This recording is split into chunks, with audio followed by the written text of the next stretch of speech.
Waalaikumsalam, Waalaikumsalam.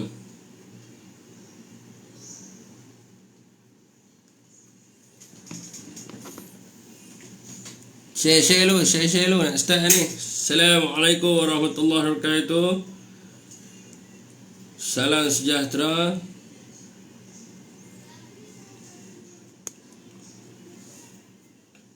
Waalaikum tachahau.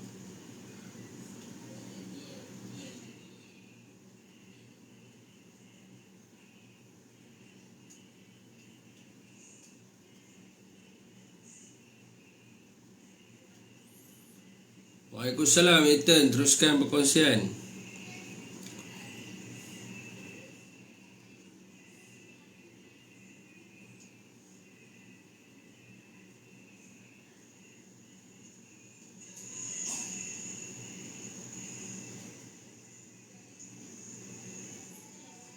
Waalaikumsalam Kak Ilan, post su telur. Waalaikumsalam Niza, Waalaikumsalam Niza.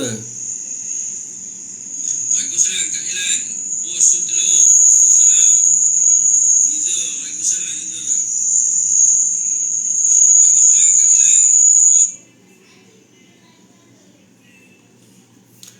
Baku besi, Waalaikumsalam. Apa topik malam ni? Malam ni bersama-sama dengan Kak Ratu dan juga YM Raja Petra. Kura-kura lompat.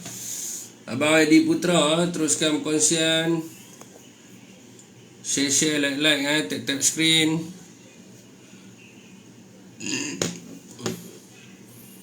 So, lagi 4 minit Kencing PHBM lari. Waalaikumsalam. Norris daripada Ghana. Wangsa Arezek. Abang Hafiz, KKTDI, Umi Umairah. RPK masuk live Syafiq ke? Ya, on the way. YM Menggah Angah. Waalaikumsalam. Share.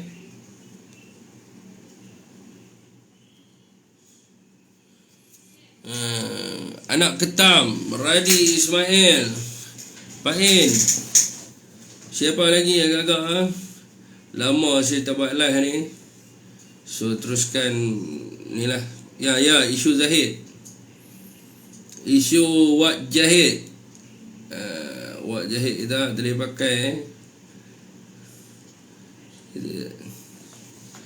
Sihat semua.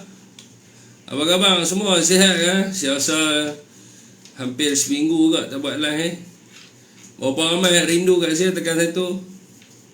Hak rindu tu kena share kat ni lah. Kena share bagi orang kata apa, padu-padu. Weh, Hilmi tak rindu kat saya. Jangan lupa bantai saya cukup-cukup. Saya busy sikit. Kemarin dulu kena pergi hadir seminar. Ya, terima kasih Umi Teh Ros Saya nak jadi NPC pun tak boleh. Ros tak boleh. Tak jadi kalau saya jadi NPC Main dulu seminar, hari ni mahkamah. Tengah hari tadi seminar. Esok outstation. Lusa balik jumpa lawyer. Lepas tu mahkamah hari. Penat kita pun. Waalaikumsalam kepada sesiapa yang memberi salam. Saya rasa geng PH ni pada penyakit mental yang tidak dapat diubati.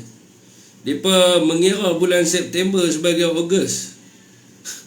Sampai 36 dah. Waalaikumsalam kepada siapa yang diberikan yang memberi salam. Sampai 36 pagi kira. Ni saya nak ajak kira bulan Saya nak ajak kira bulan paling mudah kali pakai jari kita lah. Januari, Februari, Mac, April, Mei, Jun, Julai. Lepas tu naik tak ni Ogos, September, November. Betul tak?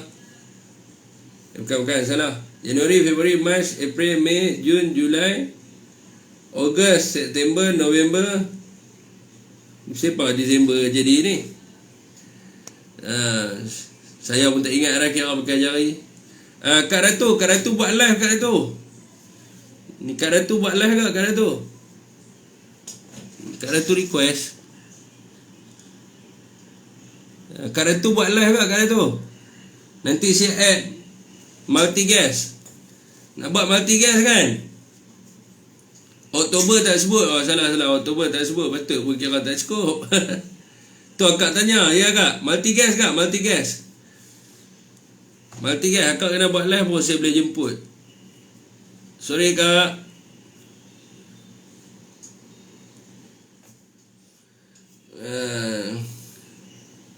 YM Raja pun sama kena buat live juga. Big Daddy Cool, waalaikumsalam. Teruskan berkongsi, share, tap, like. Dan siapa yang duduk kat muka buku tu pun jangan lupa untuk share. Kita dah memula lah ni. Ya, waalaikumsalam. Okey. Yang kita kira tadi tu, yang atas ni adalah 31.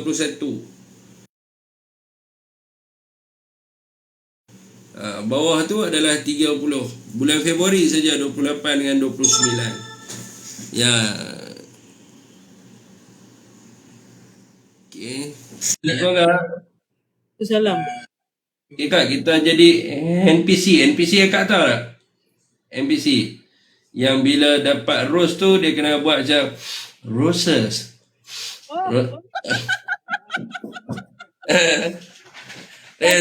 Angkat kaki. Lagi. Lepas tu kalau dapat love, love, universe. Itu kak, boleh Akak try. Okey kak, saya ikut kak. Sihat kak? Salam. Allah sihat. Mana dia YM Raja? Okey dah.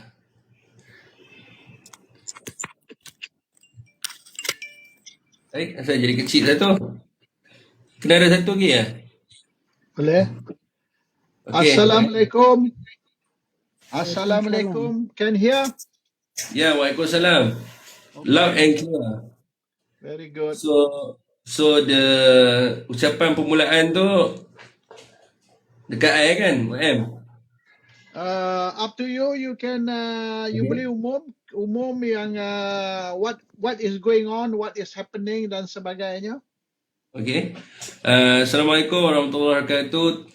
Cahau, waalaikum. Saudara-saudara semua, malam ni kita bersama-sama dengan Kak Ratu Naga dan YM Raja Petra, di mana kita akan membincangkan banyak. Kalau kita tengok video-video yang telah pun dibuat oleh Kak Ratu kita dan juga YM Raja dalam 2-3 hari ini untuk membincangkan soal DNA, bukan DNA yang DNA tu male Y yang ada dalam tubuh seseorang. Habis ni kita bincang tentang DNA.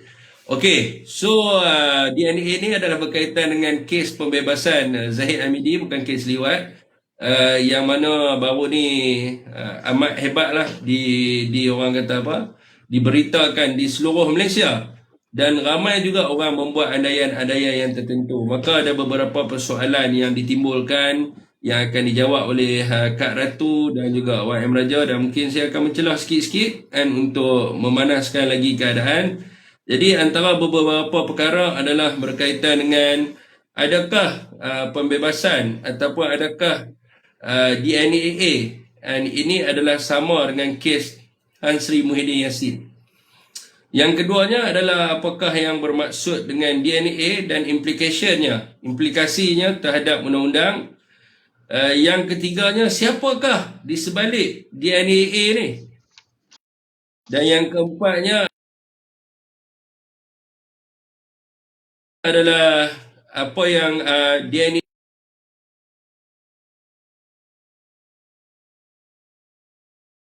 ni bukan bermakna satu pembebasan, tetapi dibebaskan dan tidak dilepaskan.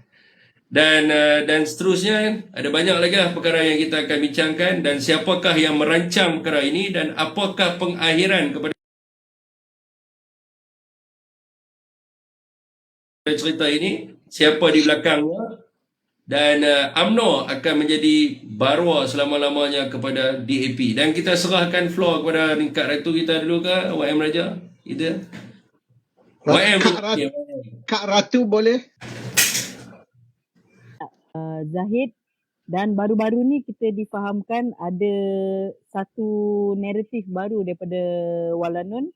Dia mengatakan apa, Muhyiddin punya kes pun DNAA. So kenapa Muhyiddin punya okey bila Zahid dapat DNAA tak okey? Apa bezanya? Sangat beza. Beza dia adalah kes Zahid ni kes dia dilepaskan oleh Peguam Negara. Kes Muhyiddin pula dia lepaskan oleh hakim. Keputusan hakim menyatakan yang terdapat pendakwaan berniat jahat terhadap Muhyiddin, maka dia gugurkan pertuduhan, maka Muhyiddin lepas. Itu beza dia. So diorang try nak buat naratif termasuk dekat Twitter saya ke FB tu semua. Diorang cerita macam ni lah. Bila Muhyiddin lepas semua bersorak, lepas tu Zahid lepas, orang petikai. Sangat beza. Bezanya adalah ketika Peguam Negara Idris Harun tengah bercuti hari ini. Dia tengah bercuti sebab apa? Sebab akan ada Peguam Negara baru mengganti dia, iaitu hari ini 6 September. Okey. Dan di dalam mahkamah ketika itu pendakwaan ditarik oleh pejabat Peguam Negara. Bagaimana pejabat Peguam Negara boleh tarik pendakwaan ke atas Zahid sedangkan Peguam Negara sedang bercuti. So itu benda yang saya ada confuse sikit. Maka atas tangan siapa keputusan itu dibuat?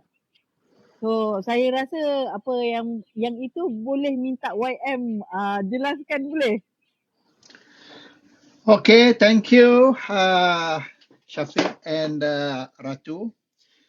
Saya dah buat 3 video dah dalam 3 hari ni tentang isu ni, dan saya tengok banyak orang tidak begitu faham ataupun ada yang faham tapi sengaja memutarbelit fakta supaya untuk mengelirukan orang. I think the most the fundamental lah perkara yang pertama ni, apa dia DNAA? DNAA ni saya ada 4 charge yang sebenar. Dia orang pun DNAA charge saya. So dia orang kata ni saya banyak lari daripada nak tak pasal kes terhadap saya DNAA tu ada 4 kes, 4 charge lah. So bermaknanya mereka tidak mau proceed dengan charge terhadap saya. So yang kes Muhyiddin tu, Muhyiddin telah di-charge dan dibawa ke hadapan hakim. Kelazimannya apabila prosecutor pihak pendakwa atau pihak AG ni, Peguam Negara, apabila mereka sudah puas hati bahawasanya satu kes ada terhadap seseorang berdasar kepada saksi, berdasar kepada bukti dalam bentuk apa sekalipun lah, paper trail ke, bank account ke, whatever. Maknanya boleh menunjukkan yang jenayah tersebut memang betul telah dilakukan. So mereka bawa ke hadapan hakim, charge. Jadi awak ni bersalah ke tak bersalah. Tapi apabila hakim dalam kes Muhyiddin ni,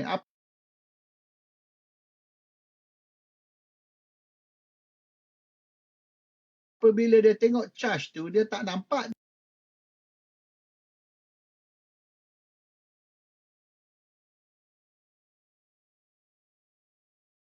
di mana bukti dia.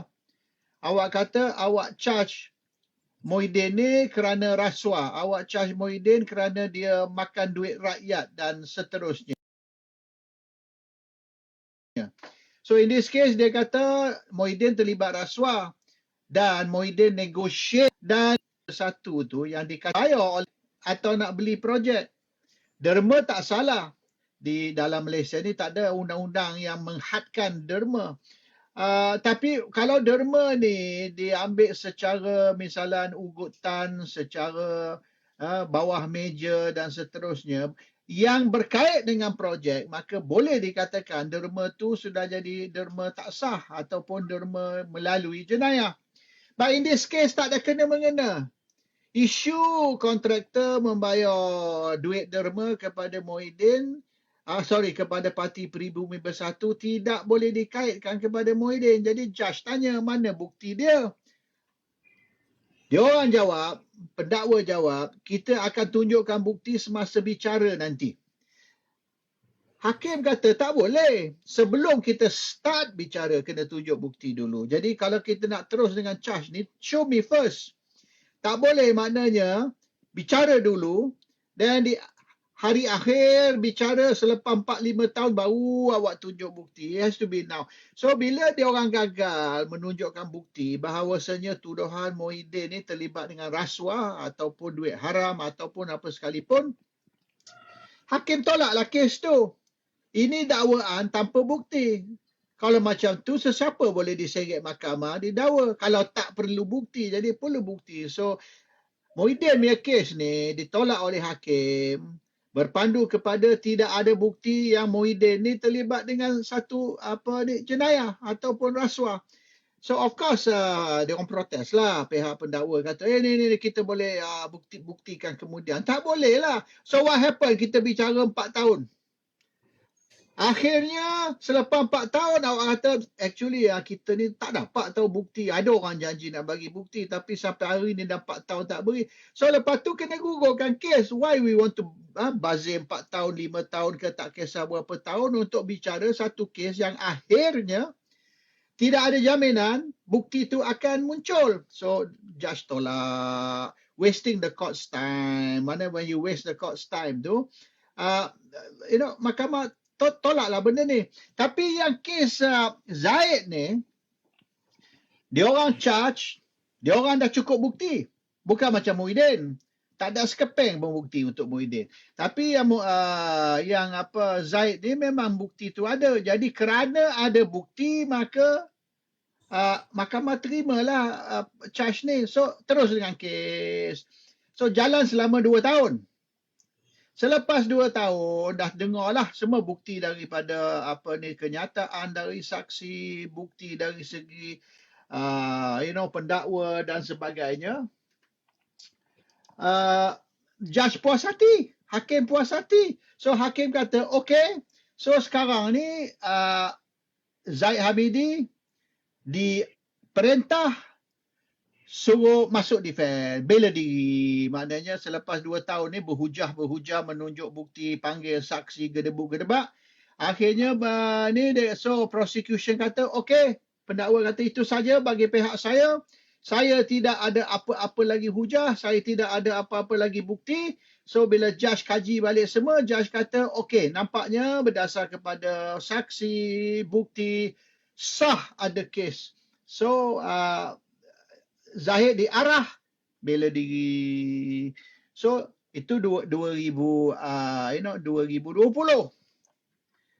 So sekarang ni dah jalan lagi 2 tahun. Untuk sekarang ni maknanya di peringkat di mana Zaid kena bela diri dia. Last minute dia orang tarik, dia kata kita tidak mahu teruskan dengan kes ni. Now, pihak pendakwa tidak kata tak cukup bukti. Pihak pendakwa tidak kata yang sebenar kita terima bukti baru. Dan bukti baru ni menunjukkan yang Zaid tidak bersalah. Tak ada. Dia tak kata ada bukti, dia tak kata tak ada bukti, dia tak kata Zaid tetap bersalah atau Zaid tidak bersalah. Dia cuma kata saya nak tarik diri dari kes ni, saya tak mau proceed. Sebab apa? Atas alasan apa you tarik kes ni? Alasan tak ada bukti? Alasan saksi ada mati berlanggar, so kita tidak ada lagi saksi. What's the excuse? No excuse. Tidak ada sebab, tidak ada alasan kami tarik dari perbicaraan. So does it mean this perbicaraan ni sudah tamat? No, tak tamat. Perbicaraan ni tak tamat. Kita cuma rest. Kita gantungkan benda ni. Kita tidak tutup file. Kita tidak teruskan juga. So maknanya we just hang it, that's it, and kita tak buat keputusan apa-apa. So nampak pelik kalau sekiranya tak ada charge terhadap Zaid, sebab apa? In the first place, you charge dia. Dan selepas 2 tahun, hujah dari pendakwa, bila hakim dah kata, yes, saya sudah puas hati, memang betul ada kes, okay, Zaid, awak sekarang disuruh bela diri. And then lagi 2 tahun buat, awak buat macam ni. So tidak ada explanation. So nampak sangat benda ni tak logik dan tak ikut the normal.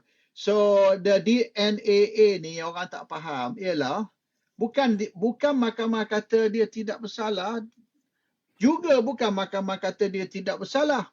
Ya. What happened is pihak pendakwa tarik diri tanpa beri sebab, jadi menyebabkan hakim tak boleh nak proceed. Hakim tak boleh proceed. Tak boleh proceed sebab pendakwa tarik diri. And not because of any other reason. And this one the explanation. So kalau kita tengok DAP kata perlu penjelasan dari AG supaya rakyat ni faham. Perlu penjelasan dari AG yang mana? Sebab yang charge dia dulu, yang charge Zaid was AG DAP, Tommy Thomas. Tommy Thomas, yes. Tommy Thomas. Ni apa, Tommy Thomas yang because benda ni report dari DPP, Timbalan Pendakwa Raya, DPP punya report bulan November. Bulan November, iaitu DPP report kepada Tommy Thomas bahawasanya kes ni tidak ada kes. Itu sudah November. Tapi Tommy Thomas ambil alih lebih awal dari situ. Dari tarikh situ. Dan maknanya Tommy Thomas confirm ada kes. Hakim 2 tahun kemudian selepas tu hakim pun confirm ada kes. Okay? And then dia kata tapi AG Peguam Negara yang tarik balik kes. Peguam Negara yang mana? Idrus Harun atau Peguam Negara yang akan datang ni hari ni ke besok ni baru start kerja. Sebab tindakan tarik balik kes atau tindakan tu merehatkan kes, bukan tarik balik, in fact just merehatkan kes, wakaf kes ni, tindakan diambil semasa AG baru sudah tak ada, AG baru belum ada.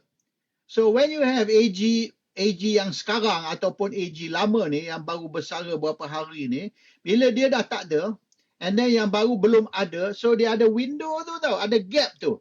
Di antara tarikh ni hingga ke tarikh ni ada satu period ni, satu waktu masa di mana tidak ada AG. AG lama dah tak ada, AG baru belum ada.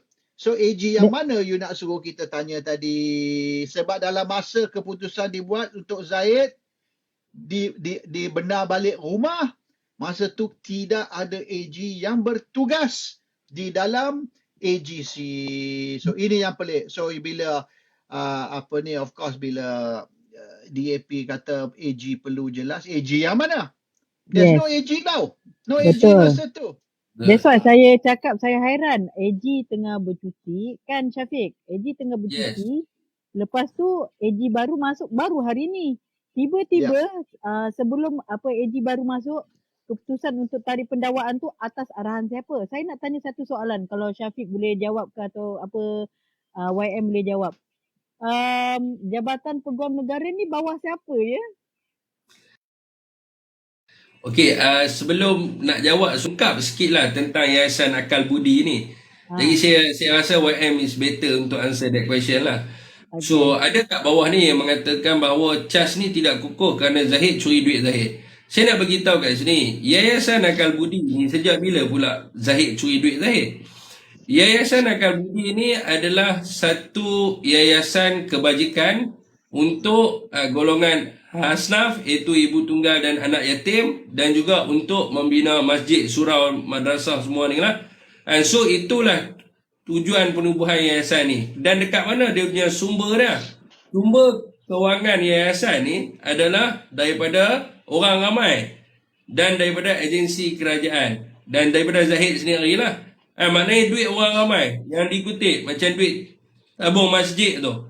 And so inilah background Yayasan Akal Budi ni. Dan kat mana duit ni digunakan? Duit ini digunakan untuk membayar road tax kenderaan Zahid dan juga dia punya keluarga dia semualah, anak-beranak dia, bini dia dan segalanya. Duit ni digunakan Shopping untuk bag Hermes. Shopping. Untuk Dulu shopping, untuk shopping untuk dan bayar. bag Hermes. Beg Hermes, untuk kredit card. Lepas tu hotel, beli hotel dan juga 2 unit banglo. Yang ni rakyat Malaysia kena faham kenapa pentingnya Yayasan Akal Budi ni. Sebab dia ibarat merompak duit tabung masjid.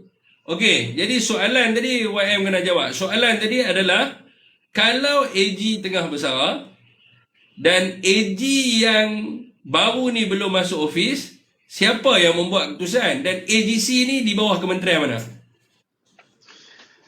Yang membuat keputusan ialah DPP, Deputy Public Prosecutor ataupun Timbalan Pendakwa Raya. Timbalan Pendakwa Raya yang buat keputusan.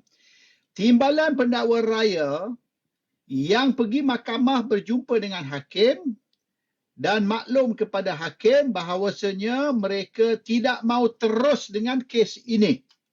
Mereka tidak drop the charge tau. Mereka tidak tarik balik charge tau. Mereka tak kata charge ditarik balik ataupun digugur ke or whatever. Cuma dia kata kita nak pergi rehat. That's it. Mulai besok kita tidak akan datang mahkamah untuk bicara. Why? Tak ada sebab. So sekarang ni sekiranya ini keputusan keputusan solo DPP ataupun Timbalan Pendakwa Raya punya keputusan tanpa diarah oleh sesiapa, maka dia kena explain lah. Timbalan Pendakwa Raya kena explain sebab apa dia DNA kan kes Zahid. Adakah Zahid bagi dia 10 juta cash? Adakah Zahid bagi dia 20 juta cash? Tanya dia. 10 juta ni. Tanya dia. Adakah itu sebab? Atau adakah adakah AG yang akan datang ni, yang akan start hari ini ni, Peguam Negara baru ni, dia belum start lagi. Dia belum start. Sebab AG lama belum habis. Walaupun AG lama ni bercuti, dianggap jawatan tu belum kosong. Tetapi oleh kerana Peguam Negara ni bercuti menjelang pencen, menjelang retirement, maka dari segi legal, he still the AG, dari segi jawatan, tapi dari segi fungsi, dia tidak lagi. Dia tidak boleh duduk dekat room tu, enjoy tengok, orang perempuan berjalan tepi jalan, angkat telefon, woi, aku nak beritahu kau macam, you cannot do that because you are on leave, so you tak boleh masuk pejabat. Sebaliknya, saya nak tanya satu soalan. AGC ni di bawah Menteri Undang-Undang kan? Menteri Undang-Undang di bawah Jabatan Perdana Menteri. Is it true? I think the AGC is under Prime Minister's Department kan? I think so lah. Oh iya ke? Saya baru tahu. Saya Maksudnya Timbalan Pendakwa Raya terima arahan daripada siapa tu YM. Saya pun confused lah untuk apa kes ni. Okey, kita tengok kes Ghani Patail tu, Ghani Patail. Dia dulu dia nak tangkap Najib 27 Julai 2015. Ingat tak? 27 Julai 2015. Dia orang ada mesyuarat cabinet meeting. Kalau tak salah hari Rabu hari tu.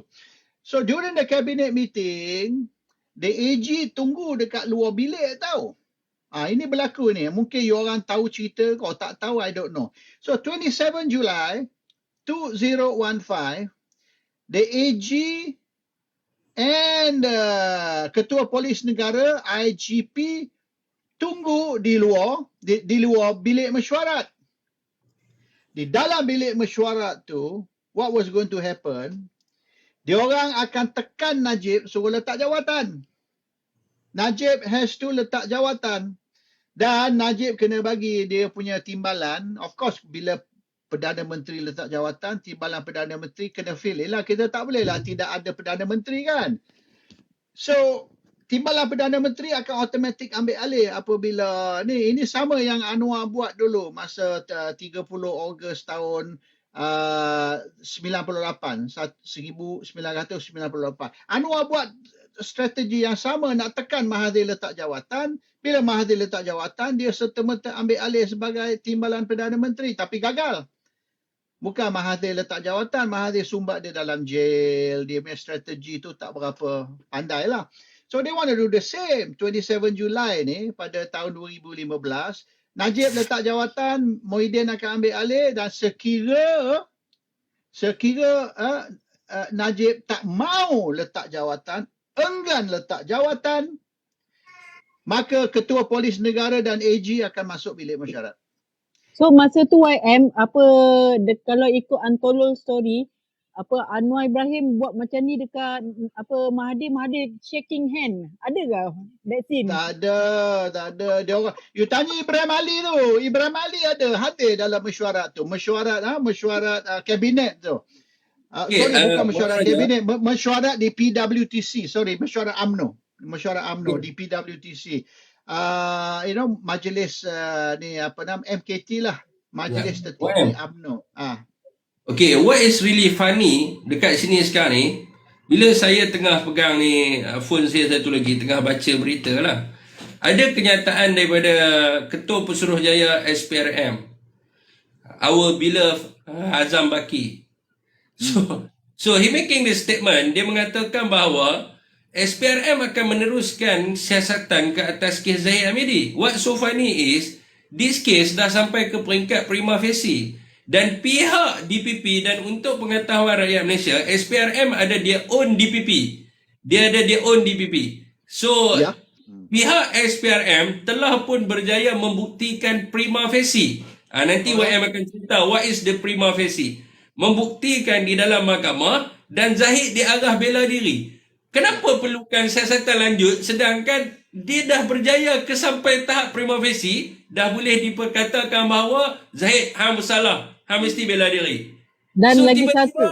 Ya Kak Dato'. Dan lagi satu soalan untuk YM, saya dengan Syafiq ni duk tertanya-tanya. Adakah peranan menteri perundangan dalam kes-kes macam ni? Mungkin kita orang tak tahu, Azalina ada kaitan ke tak ada kaitan. Adakah dia sebagai orang yang menasihati ke atau tak ada kaitan ke? Ni soalan. Kan, Syafiq? Ya. Okey, contoh I bagi tadi yang berlaku 27 Julai 2015 yang dia orang nak ambush, dia orang nak serang Najib dalam mesyuarat kabinet. Dan dia suruh AG dengan IGP duk tunggu kat luar. Bila kita panggil masuk, engkau masuk. What they want to do is, dia nak ambush Najib bahawasanya kalau engkau tidak letak jawatan sebagai Perdana Menteri hari ini, maka kita akan jemput AG dengan IGP masuk. Okay? Dan dia orang akan sampaikan dokumen kepada you, iaitu the charge document. Bila sampai charge document terhadap you, maknanya bawa Najib keluar dengan gari lah, handcuff. That's it, ya. Tapi Najib sehari sebelum mesyuarat kabinet tersebut, dia buang AG, dia buang SPRM, and dia buang Muhyiddin, and so maknanya tindakan Najib sebagai Perdana Menteri ialah memecat semua dia orang ni. Bermaknanya IGP, AG, Commissioner SPRM, kuasa Perdana Menteri, dia boleh sack macam tu. So what Najib did, he did preemptive strike. Dan saya tahulah dia punya penasihat yang nasihat dia buat preemptive strike. Sehari sebelum tu dia buang. Bila dia buang, and then IGP pula, Khalid masa tu, IGP Khalid, dia buat U-turn. Sebab dia orang ada 6 Tan Sri. I ada tulis masa bulan Julai tahun 2015, I ada buat artikel tentang 6 Tan Sri. 6 Tan Sri yang terlibat di dalam apa ni nak jatuhkan Najib. So dari situ nampak tindakan untuk memecat tindakan Perdana Menteri. Bukan apa Menteri Undang-Undang dan lain. So berdasar kepada history, the Prime Minister yang bertindak. So dalam kes ni pun, Perdana Menteri yang berkuasa untuk memanggil AGC, terlebih lagi apabila tidak ada AG, dia nak panggil AG mana? There's no AG, so dia boleh panggil direct ni DPP, suruh DPP pergi mahkamah dan inform hakim, kita tarik balik kes ni, kita tidak akan terus, kita tak proceed dengan kes ni. So it cannot be anyone other than Anwar Ibrahim. Anwar Ibrahim kata dia tidak terlibat. Kalau tidak terlibat, siapa yang arah untuk tarik balik? Dia kena ada seorang. Ultimately the one responsible. Who's responsible? AG. There's no AG. Okay, So YM. who's the one above AG? Perdana Menteri lah. Okay, YM, saya tertarik bila YM cakap bahawa dia orang cakap Anwar dia tidak ada kuasa, lebih kurang macam tu lah, dalam AG ni, AGC, dan dia tidak boleh mengarahkan peguam negara dan sebagainya. Mungkin rakyat Malaysia tak tahu tentang benda ni. Dan hujah yang dibawa oleh orang Pakatan Harapan adalah peguam negara adalah lantikan yang di-Pertuan Agong. Jadi saya nak bagi tahu di bawah perkara 145 Perlembagaan Persekutuan. Saya baca di sini yang di-Pertuan Agong hendaklah atas nasihat Perdana Menteri melantik seorang yang layak menjadi hakim Mahkamah Persekutuan sebagai peguam negara bagi persekutuan. Makanya orang yang memilih peguam negara itu adalah Perdana Menteri. Yang membawa nama peguam negara itu kepada Seri Paduka Baginda yang di-Pertuan Agong adalah Perdana Menteri. So kalau mengatakan bahawa Perdana Menteri tidak ada kuasa untuk campur tangan dan sebagainya, ini ternyata satu agenda perbodohan rakyat. Sebab apa? YM, ni adalah satu soalan kita tanya pada YM. Sebab apa? Idris Harun baru letak jawatan. And then baru berehat. And then the latest one is, saya tak tahu nama dia yang baru ni.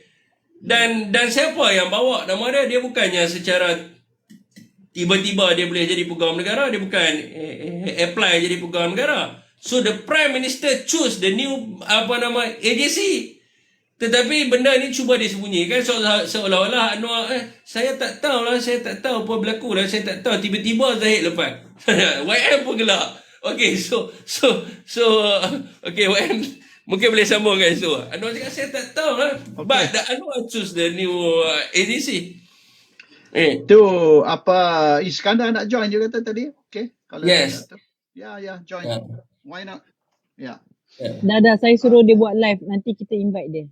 Okay. So the thing is this, itu satu perkara.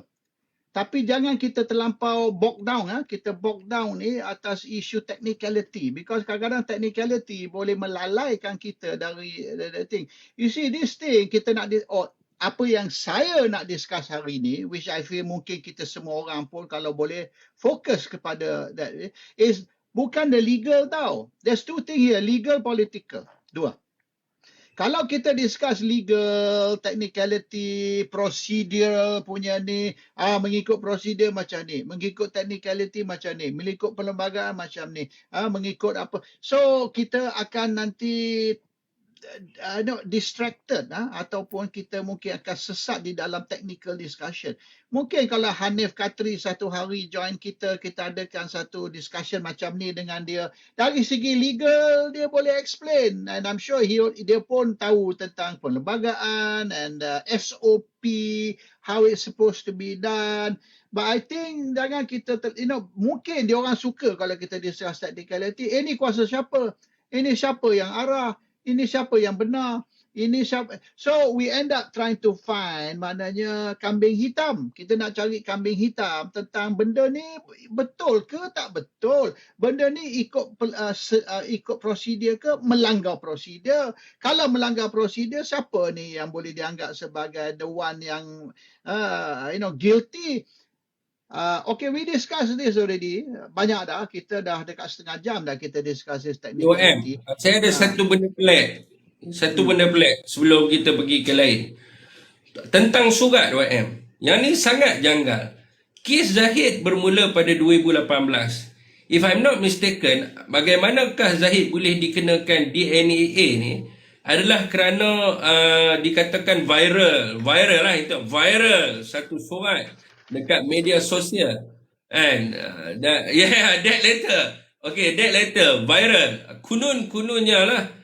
Dikatakan bahawa DPP pada waktu tu Akrami. Saya cek DPP yang pertama kes Zahid ni nama dia Rosella, tak silap saya.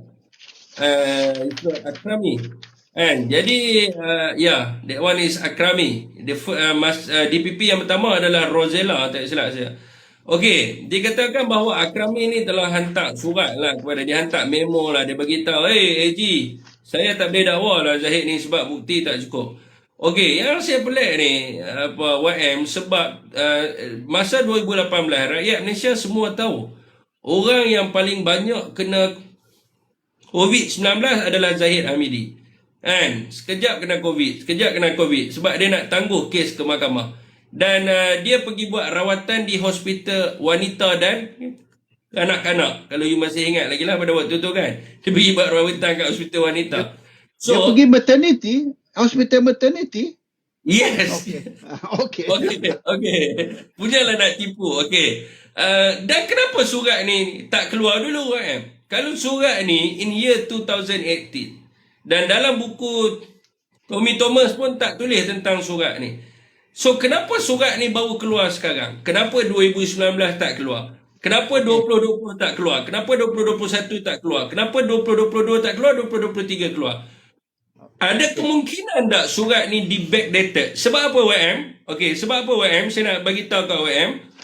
Ada kenyataan daripada Pusat Membanterah Rasuah dan Kronisme, C4, it was the NGO, tak silap saya. Dia mengatakan bahawa surat representasi Zahid kepada AGC ini mesti disiasat kerana tidak mencukupi untuk mewajarkan pendakwaan diberhentikan. Maknanya dia ada timbul keraguan. Macam mana surat ni? Adakah mungkin surat ni baru buat sekarang ni ke? Mana nak tahu ya? Okey. Spekulasi. Satu macam you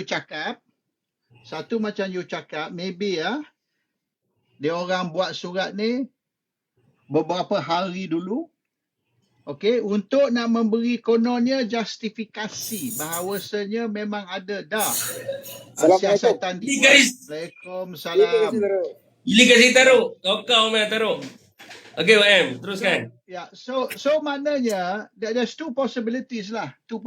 Satu ni surat ni is created recently, dalam beberapa hari baru ni created. Dan di backdated maknanya ni to show that ini sudah 5 tahun ni surat ni, itu satu. The other thing is surat ni memang ada, memang wujud. Iaitu DPP telah membuat siasatan seperti diarah dan dia telah membuat laporan siasatan dan telah hantar kepada AG.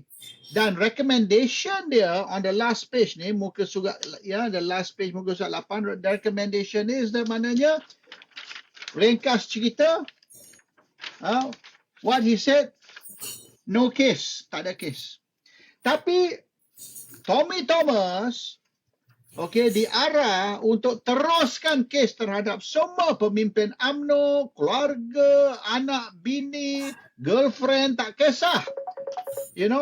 Proceed against all the UMNO people. Then maknanya di surat ni Tommy Thomas sorok dia simpan surat ni. Dia tak mau maknanya benda ni terdedah.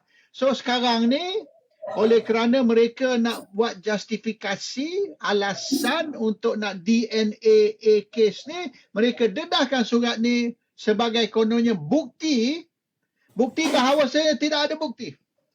Tak logik kalau mereka mengatakan, Zahid mengatakan bahawa surat ni rahsia, Tommy Thomas simpan, sedangkan ni memo. Memo ni dihantar, diminit kepada banyak peringkat. Akrami hantar kepada unit semboyan. Unit semboyan hantar kepada AGC. Everyone have the copy of that letter. Ni bukan surat yang personal.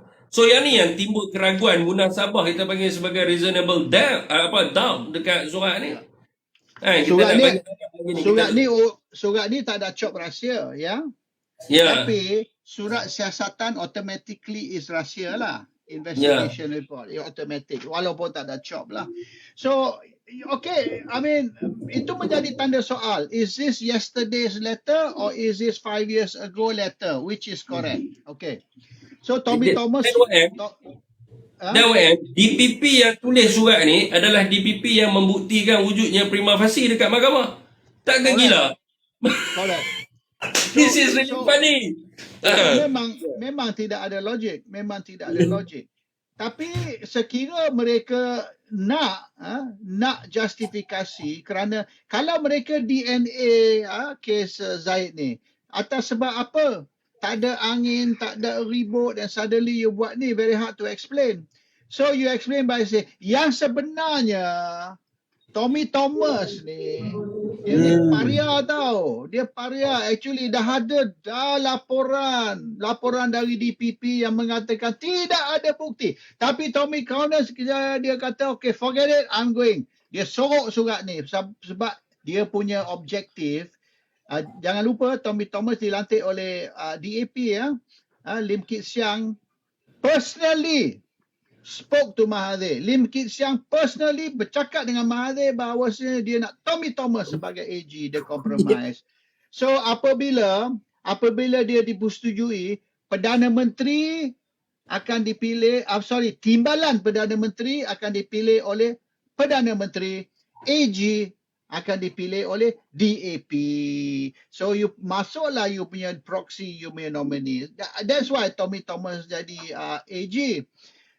So maknanya this one is a conspiracy nak mengenakan orang UMNO. But now kerajaan yang sama iaitu Kerajaan Pakatan Harapan nak membebaskan Zahid. Dia ni macam kes ni lah kalau kita dengar kita. Kadang-kadang kita sakit. Kita sakit and then pergi jumpa doktor. Doktor tak tahu apa dia sakit engkau, bagi ubat ni tak baik. Last bila dah 5 kali doktor tak boleh nak buat apa, kita pergi jumpa Bomo. Bomo tu kata, engkau dah kena buat. Ada orang ni dengki dengan engkau. Ada orang actually minat bini engkau. So dia nak buat engkau ni cerai bini engkau supaya dia. So orang yang buat.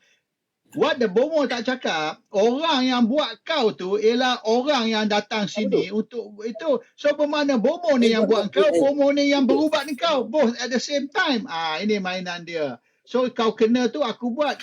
Bila kau nak berubat, aku pun bagi. But I think yang lebih penting ni, okay, those technicality dan sebagainya kita faham. Yang lebih penting ni, why DNAA? So meaning that YM boleh ceritakan tak siapa di belakang DNAA Zahid ni? Kalau di belakang DNA tu ada nama macam-macam nama Kak. Saiful apa semua, tapi DNAA ni lain sikit. Okay. Belakang DNA tu Melwai tu dia ada banyak nama. Okey. Alright. Okey. Anwar Ibrahim sudah buat deal dengan Ahmad Zahid Hamidi pada bulan November tahun 2020. Okey.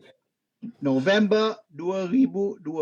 Ini you boleh confirm lah dengan orang UMNO. You boleh confirm dengan Anwar Musa ke, Syahidan Kasim ke, tak kisahlah. Ramai. Ismail Sabri pun tahulah. Tanya Ismail Sabri. Tapi kalau you jemput dia sini live, dia tak buat lah. Tapi kalau you pergi minum teh tarik, bisik-bisik, Ismail Sabri boleh confirm. Ada deal. November 2020. Confirm. Okay. You think Lim Kit Siang tak tahu ke? You think Lim Kit Siang tak tahu ke Anwar dengan Zahid ni sudah buat deal? Dia tahu. Oleh kerana itu, pada tahun 2022, setahun setengah kemudian, 1.5 years later, Kalau what was it, April or I think, April tahun 2022, Lim Kit Siang umum dia bersara. He's retiring. Dia nak pension. Why? Dah nak masuk pilihan raya, engkau retire. Engkau retire berapa bulan? 8 bulan sebelum pilihan raya engkau pension. Orang politik apa benda ni? You dah bekerja kuat since tahun 65. Tahun 65 sampai tahun 2022.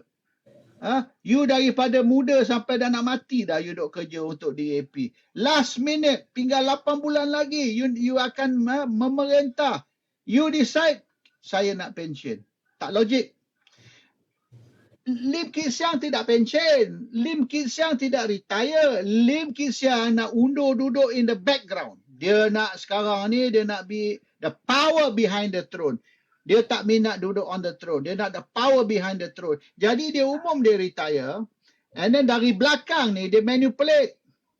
Okay. Satu daripada yang dia manipulate is Pakatan Harapan, di mana DAP ada kerusi yang terbanyak di dalam Pakatan Harapan, akan buat deal dengan Barisan Nasional untuk bentuk kerajaan.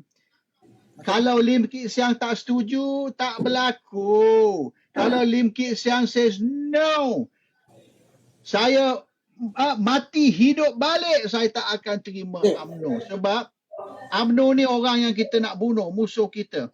Tapi Lim Kit Siang diam. Lim Kit Siang tak buka mulut, tak cakap sepatah apabila huru-hara was going on untuk bawa barisan masuk ke dalam kerajaan. Sebab mungkin dia sudah tahu lebih awal ini akan berlaku. Okay, now to go back to your question. Lim Kit Siang is penentu. Lim Kit Siang decide many things. Bukan saja Zaid jadi timbalan Perdana Menteri, bukan saja UMNO dijemput masuk ke dalam kerajaan, perpaduan konon, everything. This one, satu daripada dia punya terms syarat, apabila Zaid tarik 30 MP masuk ke dalam kerajaan, Zaid akan dibebaskan dari semua charge.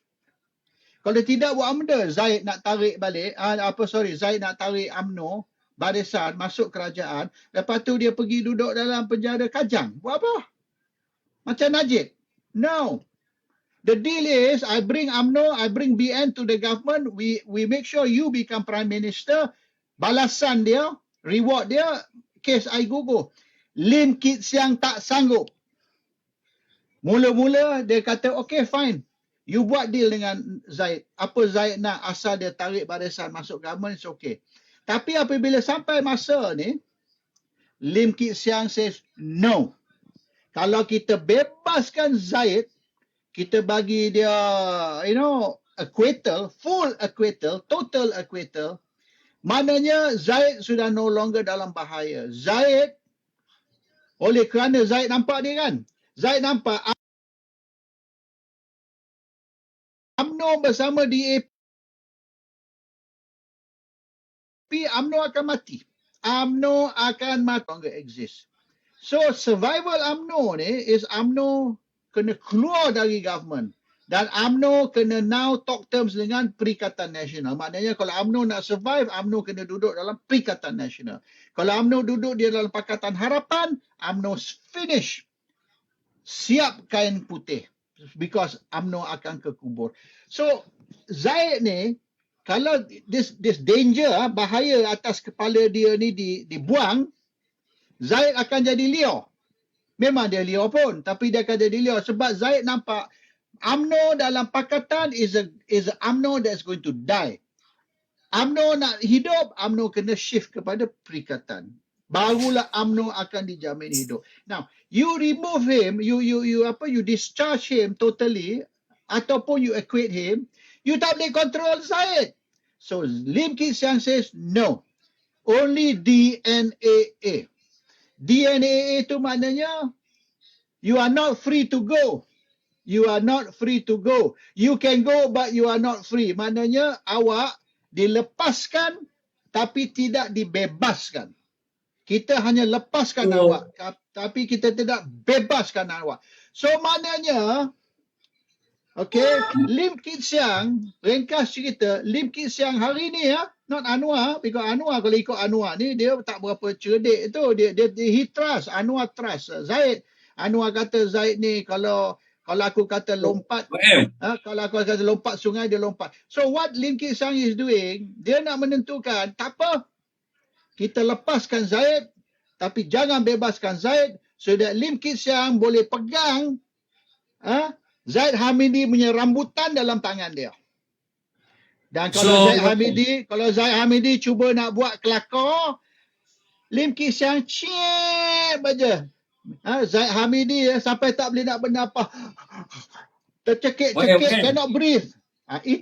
Itu strategi Kit Siang. Okay, YM. So sekarang ni Lim Kit Siang ada dua lah. One DNA, one DNAA. So dia pegang belakang punya cerita satu, Rasuah punya cerita satu lah dia pegang.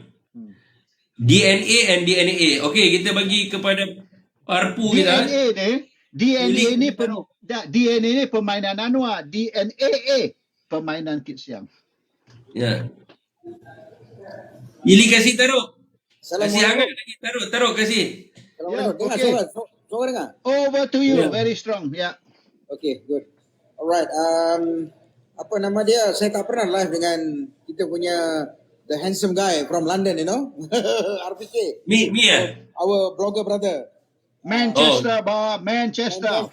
Yeah, brother. Okay, so sekarang ni kan kita dah ulas, betul. YM dah ulas. Saya percaya lawyer-lawyer banyaklah semua yang dah ulas dah. Cerita dia rakyat nampak. Tapi penyokong Anwar, dia macam ni lah saya cakap, minta maaf ni live ni, mungkin saya kena ban lepas ni lah kan.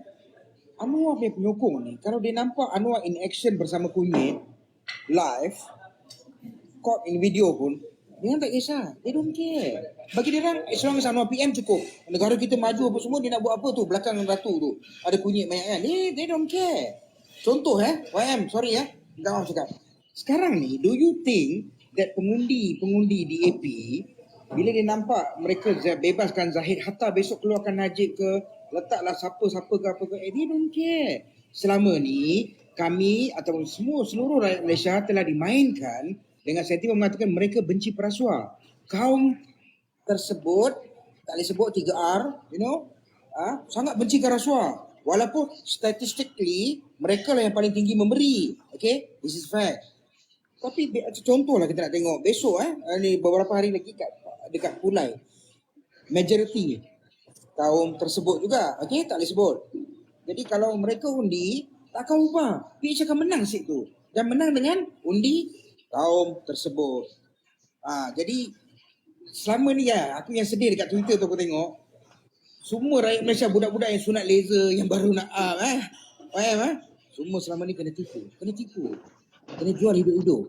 Sebab apa? Dia kata kita benci rasuah apa semua. Apa yang Anwar buat semalam melalui AG, sebab AG bawa Anwar, PM bagi arahan, dia follow. Sebab kenapa saya cakap macam tu? Sebab ada video Azarina mengatakan bahawasanya AG orang kita pilih AG, kita boleh tentukan siapa nak bebas, siapa nak tu. Ini ada bukti ada video. Kalau mereka nak bawa aku pergi court shot juga, aku boleh main video tu. Itulah saya punya bahas sikit. Sorry YM, saya segan lah depan YM. He's the maestro, my brother. Dia ni isu AG ni. Yeah. At the end of the day, AG tak kisah siapa sekalipun, AG ni bertindak ikut arahan. Betul. Itu dia. Benda ni telah dibangkitkan oleh UMNO. Okay, telah dibangkit oleh UMNO dulu lagi. Okay, you know what UMNO told Najib? Awak ni di dalam masalah sekarang ni sebab awak tak ikut nasihat. Awak kena ikut nasihat, tapi awak ni nak play Mr. Nice Guy lah kononnya. Saya ni adil, saya ni. Awak tak bertindak. Satu daripada perkara yang perlu dibuat apabila awak ambil alih sebagai Perdana Menteri. Okey, dalam beberapa minggu awak ambil alih sebagai Perdana Menteri. Nombor satu engkau kena buat ialah tukar AG. AG kena orang you. Yeah. Presiden Kennedy. John Kennedy. Ya. Bila dia ambil alih sebagai Presiden Amerika, dia tahu dia ada musuh dalam kerajaan tau. Dia ada musuh dalam kerajaan. Siapa musuh dia dalam kerajaan? Kerajaan Amerika lah. J. Edgar Hoover, FBI. FBI Director, ya. Yap. So, dia tahu kalau dia tak boleh kontrol dia punya judicial system, legal system, Ya. John Kennedy akan mati. Sebab J. Edgar Hoover musuh Presiden Kennedy dan macam kita sinilah IGP lah, kita guna IGP di sana tu is J. Edgar Hoover. So bermaknanya J. Edgar Hoover akan habiskan Presiden Kennedy. So what did he do? Dia tukar AG, dia letak adik dia Robert Kennedy. Menjadi AG. Ya, adik-beradik. Satu John Kennedy ni dapat lawan tapi akhirnya dia masih kena assassinate. Siapa tak tahu. Saya tak mau cakap siapa yang buat kerja, tapi maknanya if I cannot get you by ballot, if I cannot get you through the ballot, I get you through the bullet. Itu dia punya ganas tu. Dia orang kita ni Malaysia ni macam budak tadika, politik kita sana lagi ganas. So the point is, the number one rule, baik Prime Minister, baik Presiden, you ambil alih, you kena tukar AG. So dia kata Najib ni menghadapi masalah ni, 1MDB dan sebagainya, sebab dia tidak buat apa yang dinasihat, tukar AG. And then dia tinggal Gani Patail there, and then dia tinggal IGP. IGP, Gani Patail and all that, orang Mahathir. Ya. And Mahathir guna dia orang untuk habiskan Najib. So kalau dia tidak ambil tindakan terhadap IGP, Commissioner SPRM, AG, Special Branch. Ini 4 ni, you kena kontrol ni 4 ni. Okay, IGP, Special Branch, SPRM dan AG Chambers. Kegagalan Najib ialah dia tidak bertindak untuk membuat demikian, maka dia orang makan dia balik. Tapi pada time dia bertindak sudah berapa? 27 hari bulan Julai. 27 hari bulan Julai tahun 2015. Dia orang mula serang Najib tahun 2014. Dengan buat polis report. So, whatever it is, setuju dengan apa yang YM cakap. AG ialah anjing kepada Mahathir. Tapi ada satu AG yang tak mau jadi anjing kepada Perdana Menteri, and that's Idrus Harun. Oleh kerana Idrus Harun tak mau ikut rentak Perdana Menteri, maka bukan saja dia dipecat, even that Raja, what's the name, Raja Rozan, Raja Rosena, Raja Torin juga dipecat. Kata dia, come on lah, nonsense, retire apa benda, dia dipecat. Okay, Tapi, YM, saya nak tanya setuju satu dengan soalan YM cakap. Bukan, saya setuju dengan YM cakap tadi. Kita tak sepatutnya hantam AG saja. The DPP and Ketua Pesuruhjaya SPRM pun adalah orang yang tak boleh pakai dekat dalam Malaysia ni. Kalau kita tengok balik dalam sejarah Ketua SPRM di Malaysia, dan sebab saya quote kenyataan daripada bekas mantan Ketua Pesuruhjaya SPRM, walaupun orang kritik dia, tetapi dia buat satu keputusan banyak yang tegas dan memberi kebaikan kepada rakyat. Dia sendiri mengatakan bahawa Ketua SPRM adalah seorang yang sangat memalukan. Bukan kata memalukan, saya rasa paling terhina dalam sejarah Malaysia. Kalau nak dibandingkan dengan Pesuruhjaya, sembunyi muka daripada dia. Takut lah tu. Nanti live telefon kena bawa. Okey. Sebab Ketua Pesuruhjaya dia paling terteruk dalam sejarah Malaysia. Even membuat satu benda yang lawak, kan saya dah bangkitkan satu hal tadi. Dia boleh kata kes prima facie dan nak kembali kepada penyiasatan, ni adalah satu benda yang lawak lah. Dan saya setuju bila YM cakap tadi, Ketua Pesuruhjaya SPRM juga adalah seorang yang bermasalah. Dan Rafizi juga cakap sebegitu. Ya, Kak Datuk. Okay, YM, just for curiosity lah. What is Kit Siang up to? Because kalau mungkin orang tak sedar, saya nak bagi tahu. Penggabungan antara Barisan Nasional dengan Pakatan Harapan antara 30 dengan 82 mendapatkan 112 majoriti. Betul? Okey, Okay. saya tak nak kira GPS, JRS yang lain-lain kerana mereka ni adalah golongan yang di mana akan bersama sesiapa saja menjadi kerajaan. So the exactly Correct. yang menjadi kerajaan ni adalah 112. Am I right? Yep. Ramai orang tak sedar dalam 112 ni bila dipecahkan berapa ramai Malays and berapa non-Malays. Benda ni sebenarnya siapa yang menguasai parlimen actually kalau tolak pada GPRS JRS dalam 112 pergabungan ni. So saya nak tahu sebenarnya kalau seperti mana yang YM cakap tadi, Sampai kau pegang. belakang DNA ni adalah Kit Siang.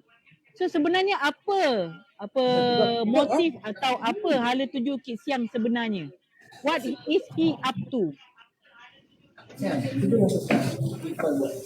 Kit Siang punya matlamat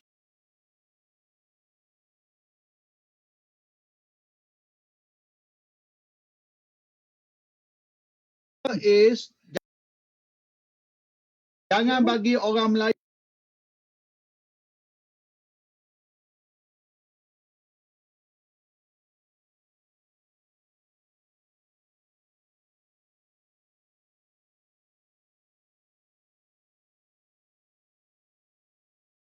di dalam kerajaan. Simple majority lah, bukan 2/3 majority. Jadi dengan lain-lain parti Barisan Nasional, dia orang memperolehi 2/3 majority. So UMNO dululah satu masa parti Cina, parti dengan orang Melayu. Maknanya orang Melayu boleh memerintah Malaysia dengan undi Melayu 100% but with the minority, not majority government. Sekarang sudah tak boleh.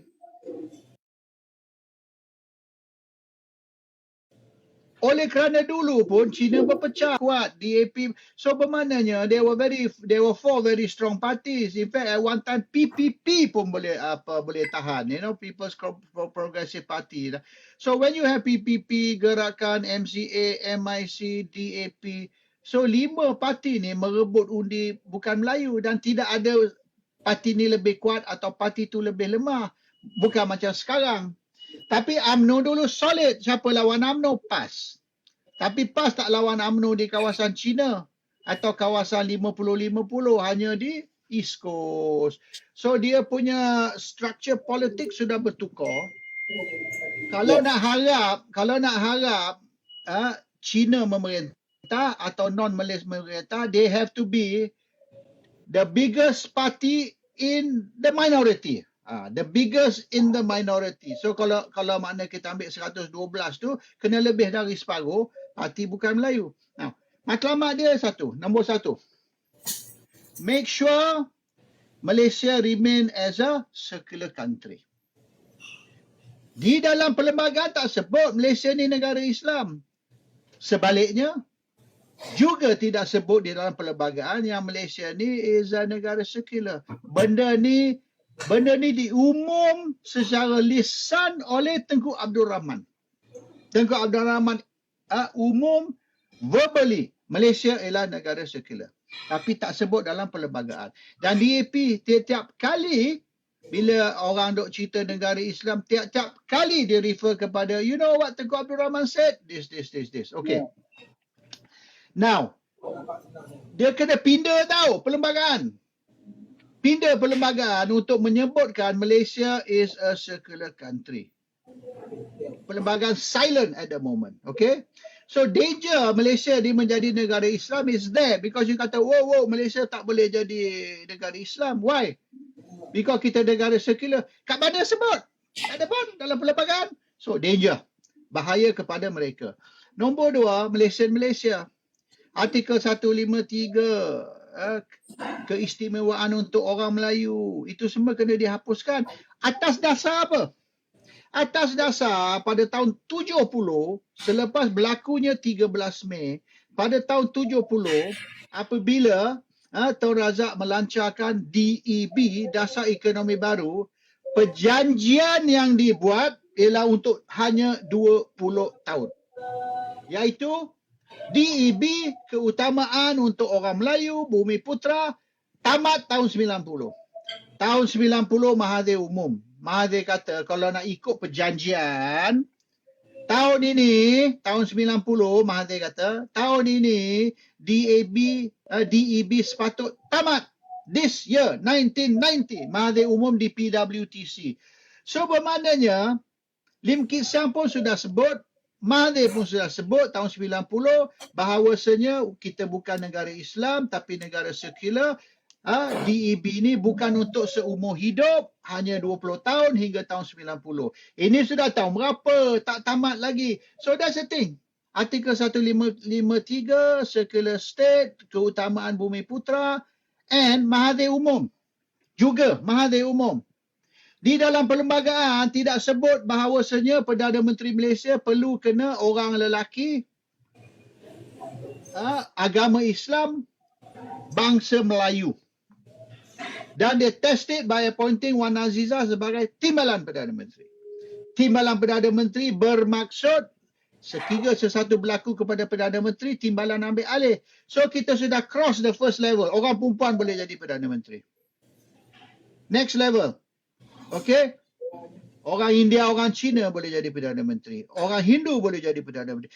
Technically mengikut undang-undang, mengikut perlembagaan, Ambiga boleh jadi Perdana Menteri Malaysia sekira dia ahli parlimen. Ambiga can be the Prime Minister if, because kita tak boleh senator jadi Perdana Menteri, kena ahli parlimen. So bermaknanya, matlamat dia akhirnya, and Lim Kit Siang sudah umumkan bulan lepas, I hope to see the day a non-Malay become Prime Minister. Kan bulan lepas Lim Kit Siang cakap. Oh, dia kata, will it take another 200 years or something like that lah. Akan ambil lagi 200 tahun ke sebelum orang bukan Melayu. So, matlamat orang bukan Melayu jadi Perdana Menteri dan yang lain-lain tu is there. So, they are moving to... Tapi dia hanya boleh buat ni sekiranya dia kontrol majoriti dalam parlimen macam sekarang, 2/3. So, to make sure dia boleh kontrol majoriti dalam parlimen, Lim Kit Siang kena tentukan yang Presiden PKR, Presiden Amanah, Presiden UMNO dan mereka yang sewaktu dengannya, Lim Kit Siang pegang dia punya rambutan. Anwar pun rambutan kena tekan, Mat Sabu pun sama dan seterusnya. And now of course Zaid Hamidi. So they control the country mengikut pintu belakang. Kan dia selalu duk cerita pintu belakang. Suka sangat orang Pakatan cerita pintu belakang. This is Lim Kit Siang pintu belakang punya control.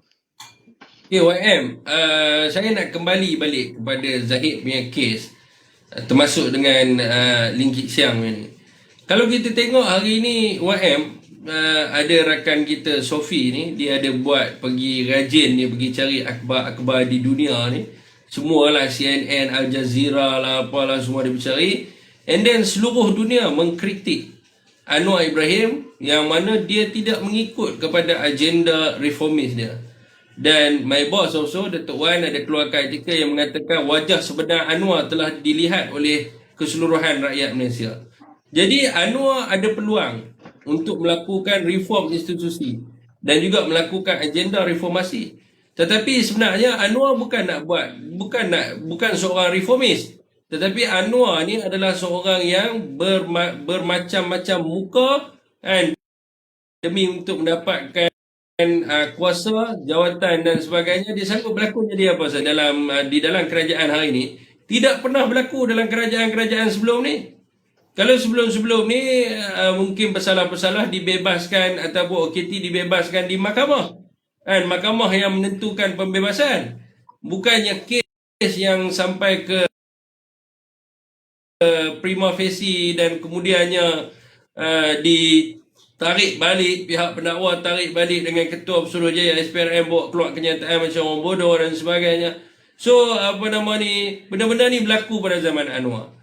So dunia-dunia dahulu yang membackup Anwar, konon-kononnya Anwar ni seorang reformis yang akan melakukan satu evolusi untuk menyelamatkan Malaysia daripada rasuah. Dan hari ini kita lihat sendiri siapa sebenarnya Anwar Ibrahim, penyelamat Malaysia daripada rasuah ataupun seorang perasuah seorang banduan perasuah. Yang ni kita kena ingat tahun 1999 Anwar dijatuhi hukuman penjara atas 4 tuduhan rasuah dan salah guna kuasa.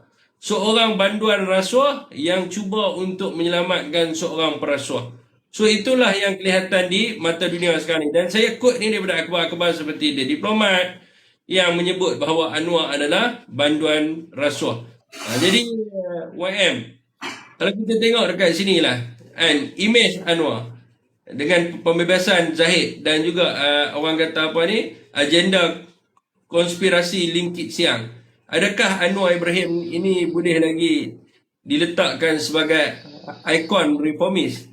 Saya tahu YM dah buang dia lama sebagai ikon reformis. Mungkin yang baru-baru ni, adakah dia masih lagi boleh diletak sebagai ikon reformis, ataupun Anwar ni kita boleh letak dia dalam bakul sampah?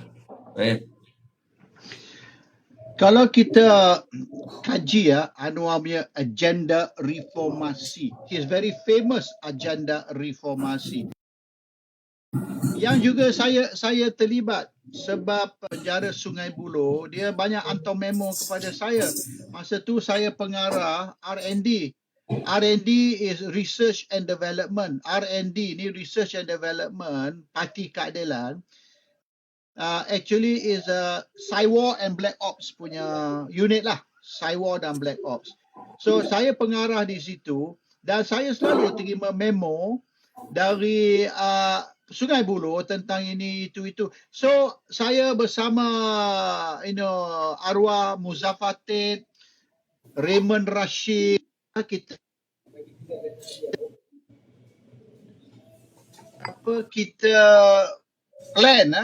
plan dia punya agenda reformasi. The document is called agenda reformasi. So kalau kita kaji balik konten atau kandungan agenda reformasi itu, dia dari segi matlamat saja tahu. It's only matlamat. Matlamat dia ialah untuk misalan untuk mendirikan satu negara madani untuk ni. Tapi dalam Anwar punya dokumen agenda reformasi, dia tidak highlight dia punya action plan. Kita nak membasmi kemiskinan. Okay, fine, you nak membasmi kemiskinan. Cara mana? How? Dia tidak detail tau. So Anwar ni, he only talks about my vision and my mission. My vision is to see this, my mission is to see that. Tapi, how do you go to the next level? Iaitu, matlamat you untuk nak mengurangkan kemiskinan. My mic's off? No, my mic is off. It's okay. on. Yeah, you're on. So, the point is, betul ke Anwar ni memperjuangkan reformasi? That's my question. We are discussing whether Anwar ni is true or not to the reformasi movement. Anwar ni loyal, taat atau tidak kepada reformasi movement. No need to talk about that. We talk about what is the reformasi agenda. Tell us first. Then we discuss whether you meet it or you don't meet it. Sebab sekarang ni saya nak memperjuangkan kemiskinan. Saya nak, okay fine, how? You akan hantar ni one gold bar to everybody's house untuk nak make sure orang tak miskin? Or how?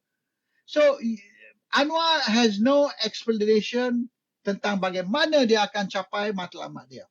Dia cuma akan terangkan matlamat saya ialah seperti berikut. Full stop. So bila you nak kaji whether Anwar ni ikut ke tak ikut agenda reformasi, kita terlebih dahulu kena faham what is his agenda reformasi. Tak ada tahu. He doesn't have tahu. I know because I wrote the whole document. You only say what you want to see. You only say what you want to do. You never said how you are going to do it. So you nak beri dia penilaian perpreksa tanpa mengetahui apa benda soalan dia. It's very difficult. Now, on the issue of dunia sudah disillusion, sudah tidak lagi maknanya percaya kepada Anwar. Dia orang akan bagi you 100 hari, okay? Baik Boris Johnson, baik Rishi Sunak, baik Presiden Donald Trump, tak kisahlah, ya. Dia bagi you 100 hari, 100 days. Ini Russia sudah cakap. Russia kata the world has a memory of 100 days. 100 days later, the world will forget. So sekarang ni, 100 days punya ni. That's why we always say the first 100 days of the new prime minister, the first 100 days of the new president. What did they do in 100 days?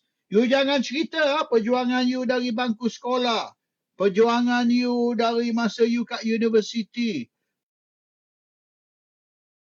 perjuangan you. Kita cerita 100 hari semenjak hari you jadi Perdana Menteri sampai 100 hari kemudian. Sekarang dah lebih dah.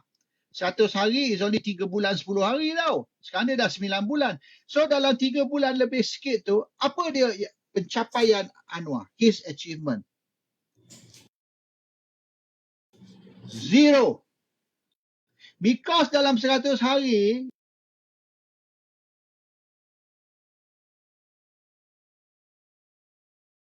your result is zero. For the rest of your and the world judge Anwar as a failure, the government juga as a failure. Anwar sudah dapat 0 marks seluruh dunia. Malaysia je kita mau bagi masuk loh. Exam you duduk exam. You have a 5-hour exam. You're supposed to answer the question in 5 hours. If you answer in 5 hours, you do good, you get your degree. Kalau 5 hours, you satu perkataan pun you belum lagi tulis atas you punya kertas peperiksaan, you nak minta apa, your tutor kata, can you give me 6 months to write this paper? He says, look, 5 hours, you fail. So Anwar, in the time given, peperiksaan tersebut, 100 hari, Anwar tidak menjawab soalan dunia. Bila you tak jawab soalan, you gagal. That's it. So we don't need to talk about whether he achieved, he don't achieve. He has not achieved this 6 months ago. Not today. Today kita tak kata. 6 months ago, Anwar already failed. That's it, full stop. Because kita tutup 100 hari, kita tak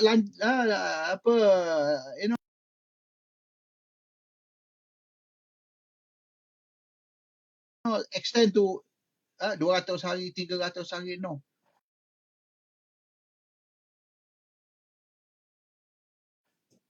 And that is the reality. Anwar has failed as a prime minister, number one. Anwar has failed to deliver his 25 year. You campaign 25 tahun. 25 tahun. So Dan dia your question is academic. Only academic. Ya, sebab tu orang PKR sampai hari ni dia masih laungkan reformasi di hadapan Anwar. Supaya Anwar melakukan perubahan ataupun Anwar tu perlu berubah. Until now, YM Raja, dia go to the tempat Anwar berucap untuk pilihan raya Pulai, dia pun laungkan reformasi. And then I adalah tanya kepada orang PKR, sebab apa you laungkan reformasi sekarang ni when Anwar Ibrahim become the Prime Minister? Dia kata sebab ini adalah satu agenda yang Anwar nak bawa untuk perubahan. You nak ubah apa? Ubah Prime Minister. Then you go dekat perikatan. Dia nak ubah flavor kunyit tu jadi color lebih dark sikit lagi. Ya. Dan dia nak ubah, maybe dia orang nak ubah Anwar Ibrahim lah. Dan sepatutnya dia orang kena duduk sebelah Perikatan Nasional yang laungkan reformasi supaya kita turunkan Anwar Ibrahim. Dan selepas ni, ada lagi kes Lim Guang Eng. And then ada lagi lah beberapa kes yang baru ni baru buka, LTAT punya kes. And semua kes ni apa akan berlaku dengan LCS.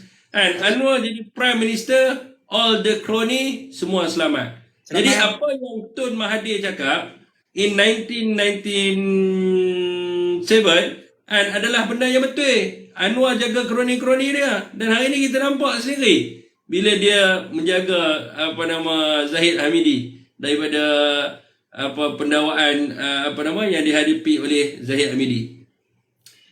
This case Zahid Hamidi ni, you tak payah sebut 10 kes, 20 kes, 30 kes, 100 kes tak payah sebut. Memang banyak ada 100 kes. Saya boleh senaraikan semua. Ramai kawan sekolah saya dulu maknanya. Kita cuma dengan satu kes kes Zahid Hamidi ni cukup untuk destroy Anwar punya credibility. Totally. You kata kes ni kes tu banyak yang dekat apa ketapi yang dekat Chowkit tu yang atas dalam langit tu ketapi itu pun Anwar punya kroni dia juga. Kita tahu semua apa monorail semua. Itu semua dia punya. Itu masa dia timbalan Perdana Menteri dan dia Menteri Kewangan. So we know. Tapi the point is tak payah cerita banyak. Or some of this issue ni ada orang yang belum lahir lagi. Dia orang pun tak tahu cerita. Kita cerita Ustaz Zaid Hamidi punya kes. Satu ni pun finish. Cukup. Anwar totally destroyed one case. You tak payah murder 20 orang sebelum orang akan kata he's a murderer. Why? Sebab dia murder 20 orang. You murder seorang pun you're still a murderer. People will still say you're a murderer. And this one case is Ahmad Zaid Hamidi. Focus on that one pun cukup. Dan Sebab yang merata dunia tengok. Dan apa yang paling menyedihkan YM adalah Maharaja Lim Kit Siang is behind all of this. Correct. Which Maharaja. orang Melayu tak nampak.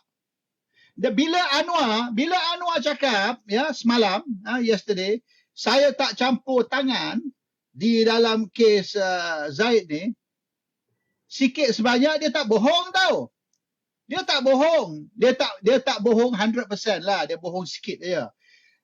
Because orang yang di belakang is Lim Kit Siang. Bila Anwar kata, why bukan aku tahu. Aku tak terlibat kau. Secara tak langsung, Anwar actually cakap benar. Because it's Lim Kit Siang. Because Lim Kit Siang control Anwar. Lim Kit Siang akan bagi tahu Anwar apa dia nak. Anwar tak boleh kata, oh no. Zaid ni I kawan baik lah. Ini I dah janji Zaid sebelum dia tarik 30 ahli BN. I dah janji macam ni. As far as Lim Kit Siang is concerned, this is my decision. Apabila Anwar dimiliki oleh Lim Kit Siang, sekarang ni Lim Kit Siang dia nak miliki Zaid juga. Apa Anwar nak buat? Engkau pun aku milik juga. Itu pun aku milik. You are not my boss. I'm your boss and now I want to become the boss of Zaid Hamidi. So you dua orang baik diam-diam, biar aku buat kerja. Anwar terpaksa diam. Okay, what Anwar gonna say? Saya tak setuju. Saya dah janji Zaid macam ni. Lim Kit Siang kata, okay, choose. Pilih di antara saya dan Zaid yang mana awak nak. Kalau awak nak Zaid, saya boleh keluar.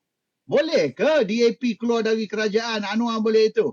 Anwar will not survive. So untuk nak menentukan yang DAP tak keluar, yang Lim Kit Siang tak tarik DAP keluar dari kerajaan, Anwar kena serah Zaid kepada Lim Kit Siang. You do lah what you want. So Lim Kit Siang kata saya tidak akan saya hanya akan bebaskan dia dari itu, tapi he's not free. Dia tidak bebas sepenuhnya. Maknanya UMNO sekarang bukan saja diliwat, malah dilacurkan. Mula-mula Anwar dan PKR dalam poket Kit Siang, hari ini oleh kerana DNAA, UMNO dan Zaid also dalam poket Lim Kit Siang. Amanah dulu lagi. Dia simpan dalam poket penuh, dia letak kat seluar dalam. Macam orang pergi Mekah duk sorok duit tu. YM, sebab tu saya pesan kat rakan-rakan dalam UMNO. Jangan biar diliwat. Bila dah start kena liwat, dan sekarang ni kena lacur lah. So mula-mula sekali UMNO diliwat oleh seseorang. Dan kemudiannya sekarang ni dilacur kepada pihak yang lain. Dan saya nampak kat sini, kalaulah Lim Kit Siang berjaya mendapatkan Sabah dan Sarawak, so semua parti-parti Melayu dekat Malaysia ni tidak lagi mempunyai harapan untuk mentadbir negara dia sendiri. Sebab the safe deposit is dekat Borneo sana. So sekarang ni dia dah dapatkan UMNO, and then dia perlu pergi kepada GRS dan GPS. So kalau dia dapat GRS dan GPS, ataupun dia boleh dapat seat dekat Borneo sana, then PAS bersatu, even UMNO sendiri pun lah, kalau dia keluar daripada kerajaan Madani ni, kalau berlakunya pilihan raya ke-16, saya rasa tidak lagi orang Melayu boleh mimpi untuk takbir di negara sendiri. Itu yang jadi masalah DYM, yang perlu adanya kesedaran di kalangan orang Melayu ni, yang mengatakan bahawa kalau mereka masih lagi bersama dengan Pakatan Harapan, dengan pemimpin-pemimpin yang dipegang telur, maka pemimpin yang dipegang telur ni tidak akan membuat sesuatu untuk kebaikan negara, bangsa, tetapi dia hanya pentingkan peribadi dia sendiri. Ya. Okay, apa YM? Carry on. Your turn. Okay, YM. Saya nak bagi tahu YM apa yang berlaku dekat Malaysia ni. I understand that YM masih ada anak yang tinggal dekat Malaysia kan? Ada? Masih ada. Okay. Ada. YM, saya nak bagi tahu. Apa yang kita mencerita ni berkenaan dengan DNA Zahid, and then Hala Tuju, Anwar Ibrahim, Reformation, Lim Kit Siang, everything. Saya nak bagi satu benda. Apa yang kita cerita hari ni adalah domino effect. Saya nak bagi tahu YM. Dekat Malaysia ni sekarang ni dia dah ada satu trend tau. Trend apa tau? Politician yang mementingkan diri. That is not about rakyat anymore. Rakyat ni dah tak penting. Rakyat ni adalah satu alat untuk digunakan waktu nak pilihan raya saja. For your information, I know you know this. Rakyat Malaysia tengah suffering from all this. Dan saya nak tanya satu benda. Saya tidak faham pengundi-pengundi China, pengundi-pengundi India, what are they thinking? Sebab adakah diorang merasakan dengan mengundi DAP, mengundi Pakatan Harapan, maka masa depan ekonomi keluarga mereka stabil? Sebab orang-orang Cina dekat Malaysia ni 80% adalah peniaga. Orang yang berniaga. Jadi apa akan jadi pada perniagaan orang-orang Cina, orang-orang India jika orang Melayu lemah dalam power buying? Dan bila orang Melayu dah tak ada duit nak berbelanja, bukankah kesan dia terpalit kepada ekonomi orang-orang Cina? Because dekat Malaysia ni, tycoon ni kita katalah ada dalam 100 orang. Yang lain tu peniaga kecil dia, bukan kategori tycoon. So orang-orang Cina bukan semuanya multi-millionaire. Bukannya semua orang billionaire. So jadi what will happen kalau orang Cina dengan India masih lagi mempercayai PH, and what going to happen to Malaysia next in the future? I think satu benda yang Mahathir dok cakap, tapi boleh dikatakan bukan orang Melayu sajalah, semua bangsa. Iaitu orang Melayu ni very emotional and very feudal. Malays are very emotional, very feudal. And Mahathir ditanya, you 22 tahun Perdana Menteri, apa kekesalan ni? What's your biggest regret? Dia ditanya semasa interview kat Tokyo dulu. Tahun 2004.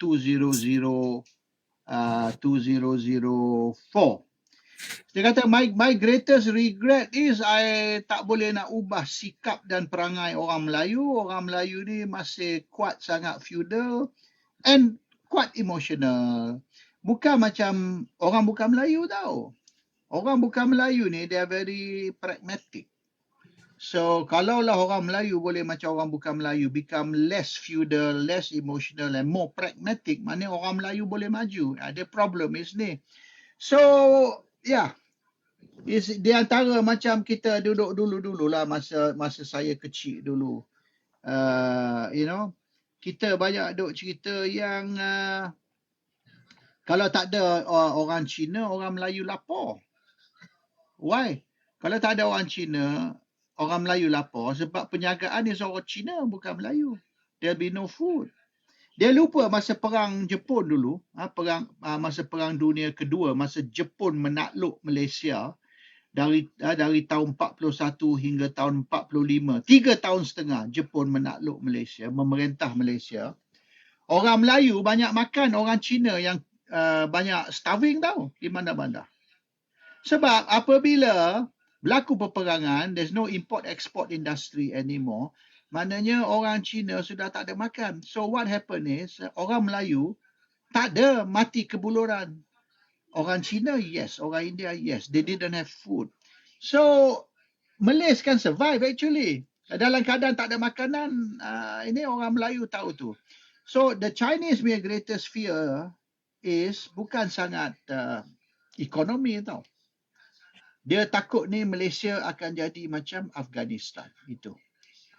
So DAP ataupun Lim Kit Siang, Lim Guan Eng, even Profesor Ramasamy dan yang lain-lain, mereka berjaya menakutkan orang Cina dan orang India, iaitu Islam ni satu benda yang bahaya, very dangerous, dan sekira Islam ni menang, maka orang bukan Islam akan menderita, orang bukan Islam akan diseksa, even rumah ibadat orang bukan Islam akan diroboh, dihancurkan. So Chinese and Indian tak kisah dah pasal apa ni ekonomi. They are more worried that orang Islam akan memerintah. So dia sokong kerajaan Pakatan Harapan, terutama sekali DAP dan PKR, dia menyokong bukan kerana dia sayang Pakatan ataupun DAP. Kerana dia benci dan takut kepada perikatan. This is the problem. So as long as you feel di antara dua ni, okay, di antara dua, you nak utamakan ekonomi ke, you nak utamakan nyawa awak? Dia kata kalau ekonomi kukuh, kalau nyawa saya dalam bahaya, buat apa? What is wealth to a dead man? Wealth is worth nothing to a dead man. So the first thing is we have to be alive. You tengok macam kes di Vietnam. Kes di Vietnam tu bertahun-tahun, the Vietnamese boat people. Yang keluar Vietnam tu, dia orang kaya tau. Orang kaya. Those who are the boat people, the so-called boat people. Yang keluar pergi Terengganu. Saya banyak jumpa kat Terengganu, tempat saya jogging, tepi pantai tu. So the problem is, you kaya tau. Duit banyak tau. Tapi you duduk dalam satu negara macam Vietnam, di mana tidak ada kebebasan. Orang Cina tertindas. So boat people yang lari, yang pergi Australia, pergi Amerika dan sebagainya, actually dia orang ethnic Chinese tau. Ethnic Chinese. Indonesia dulu, yang bila berlaku massacre yang 500,000 orang terbunuh, ingat tak yang kes The Night of the Generals tu, yang kena bunuh tu Chinese. Akhirnya ramai lari keluar dari Indonesia. Orang kaya tapi negara tak aman. Vietnam, orang kaya tapi negara tak aman. Okay, sebab government yang memerintah Indonesia, government yang memerintah Vietnam ialah government yang bahaya kepada rakyat. Malaysia sama. Kalau awak kaya, ekonomi bagus dan sebagainya, tapi kalau kita jadi macam Indonesia ke Thailand ke Vietnam ke dan sebagainya, Cambodia sebagai satu contoh. So the Chinese, they are more interested in not allowing perikatan to come into power. Kita sekat perikatan dari pemerintah. Soalan dia saya sayang atau saya rasa is beside the point. Because Anwar pun sudah warning mereka. Sekira orang PAS, orang bersatu ambil alih ni, susah korang tahu. Jangan main tau Islam ni. Oh, bahaya ni. So people who support Pakatan and DAP are not people who love Pakatan or DAP. They are people who fear and hate Islam. Yes. Kita gagal. Dia berjaya. Lim Kit Siang berjaya. Pada sabar ke? Kalau PAS memerintah, dia akan robohkan. Siamese Temple yang terbesar Dekat Kelantan. di Kelantan. Bukan satu. Ada 4-5 tau. Tapi takkan orang Cina ni buta banyaknya. Exactly.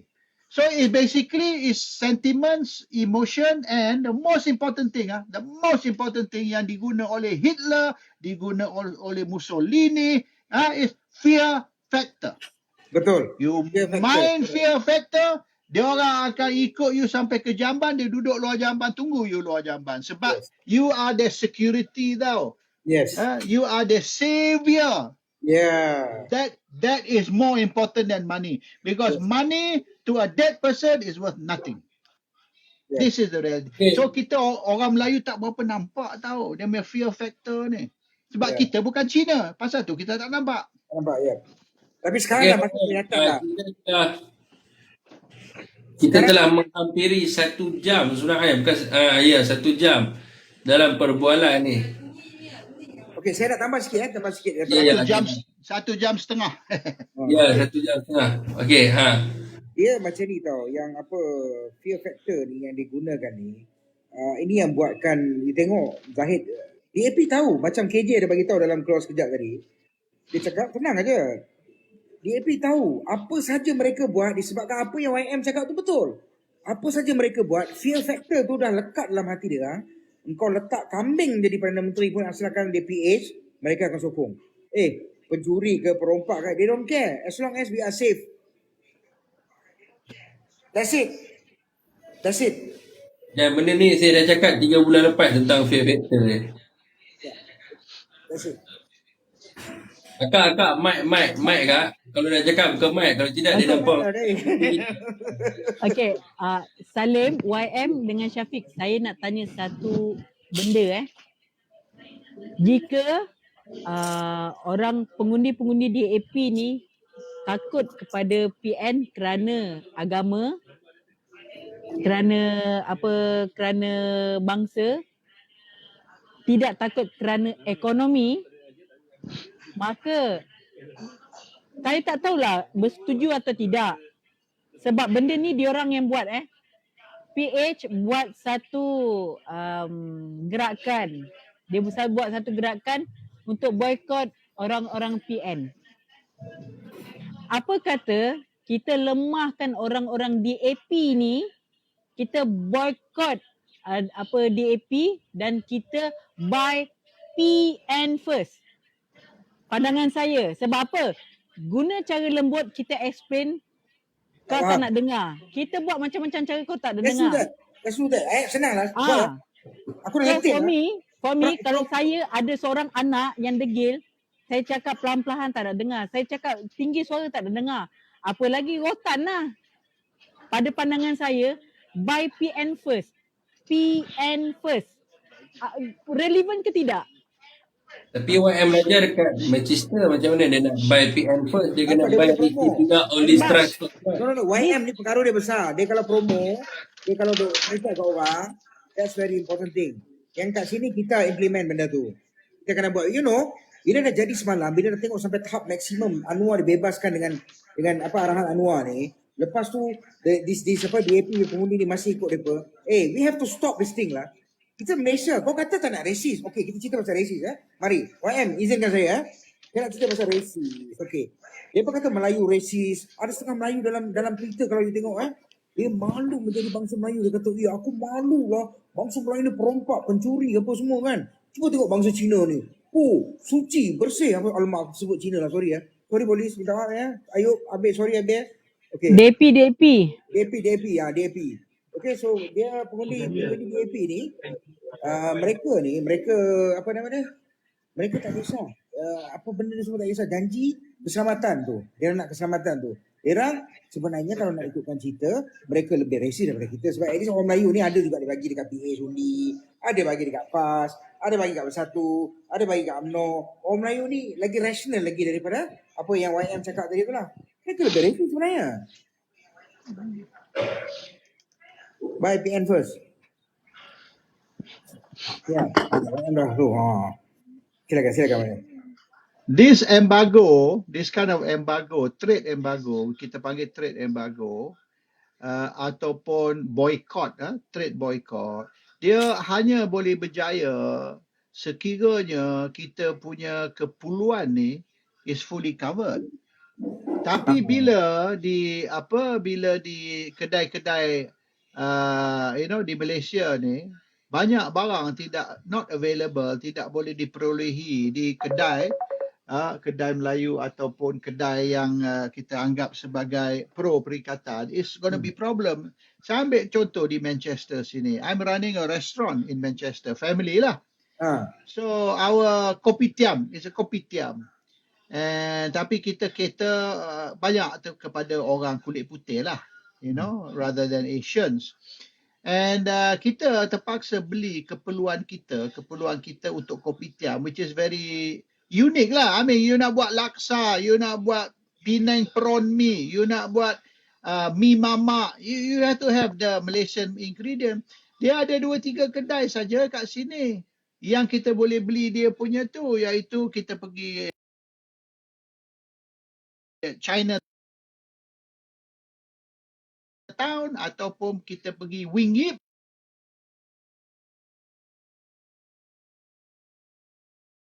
ataupun kita pergi Chi Yip.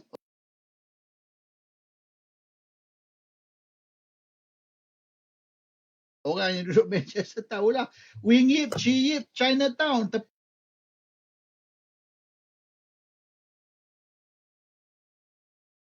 kita beli barang. Okay, if we say, okay, let's boycott. Kalau boycott, I tutup restoran lah. Why? Tesco, Asda, you misalnya ada juga jual benda tu, is okay, but you don't have. So the problem with Malay punya networking, Malay punya networking ataupun Malay punya ni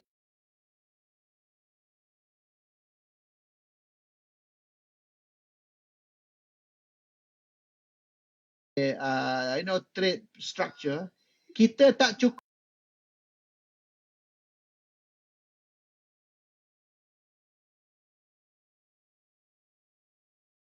penjagaan untuk nak menyokong Malay boleh yang halal. So the two Chinese shops do very good business. Saya tengok yang Malay shop ni kurang orang nak beli roti dia. What's the excuse? Ke roti dia tak sedap? Tak sah roti. Is boleh katakan psychological ataupun historical. Maknanya kita dah bertahun-tahun duk beli kedai roti di kedai Cina 30-40 tahun. Bila buka kedai Melayu kita belum lagi understand yang kita. So this is the problem, the buyers tahu. You cannot get the buyers to work with you. So kalau dia kata tak ada kedai roti Melayu tak apa, tapi bila ada satu kedai roti Melayu, dua kedai roti Cina, orang masih beli di kedai Cina, tak beli di kedai Melayu. That is the mentality of the Malay consumer. So nak organize benda macam ni is not easy. You kena maknanya reformat balik pemikiran orang Melayu. Reformat the Malay brain to understand how it works. The Malays tak ada. So yang I duga cerita ni Melayu ni banyak cakap.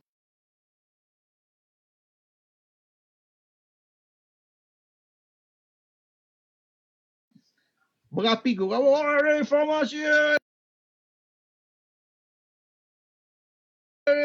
Tapi bila comes to it, dalam semangat-semangat tak keluar mengundi pun. Berapa persen je keluar mengundi. Betul. Itulah masalah dia. Dan yang menjerit kuat sekali orang yang tak daftar mengundi. Apa benda?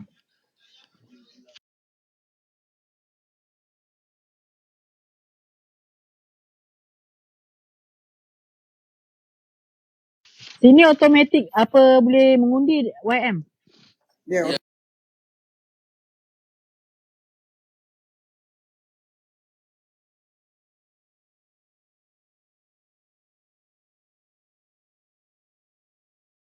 Tapi automatik boleh keluar mengundi tapi tak keluar mengundi. Tapi tak keluar mengundi. Itu masalah dia tu ada. Nine Dragon. Dia punya founder kedai tujuh. Yelah, Nine Dragon. So that one yang you kenal dulu. Kedai tujuh, lepas tu kedai ada satu supermarket mamak punya. Tapi benda macam ni biru MY Malaysia Din. Saya setuju dengan Salim because sekarang ni YM, for your information, things change already. And then Apa dia? Things are changed already. The situation now change. Okay. Because last time compared to today are different. Because last time untuk educate people take time because there is no social media. But now different, things very fast within social media. Yeah. Benda ni kata Salim, I agree.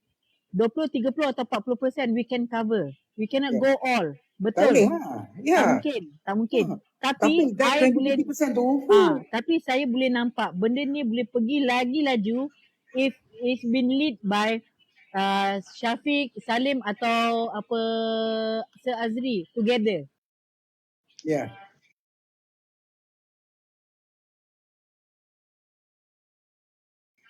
Dia kena I ada can see that.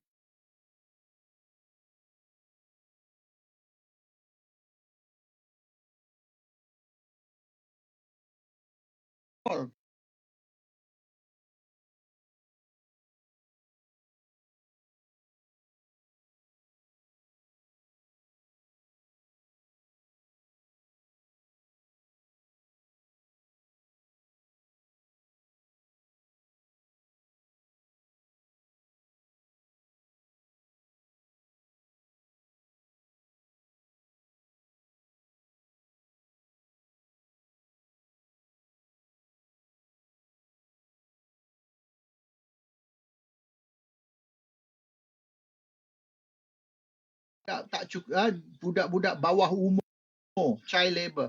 So when they know, they try to lead the campaign.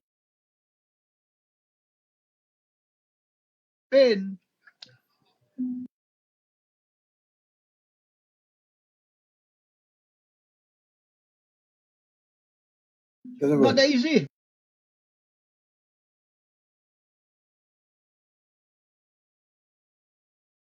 Not that easy. You kata, barang ni yang import ni actually dia pakai child labor. Tapi macam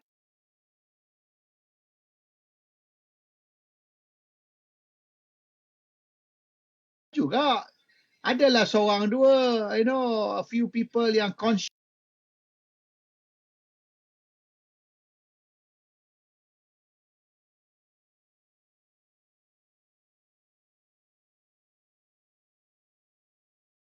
about child. Tahun 60-an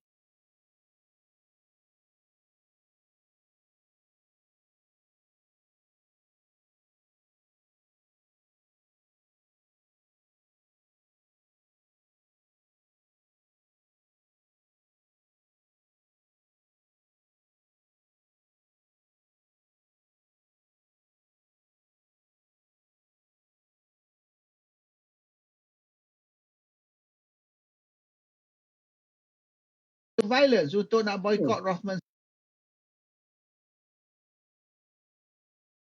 cigarette. Sebab dia kata Rothman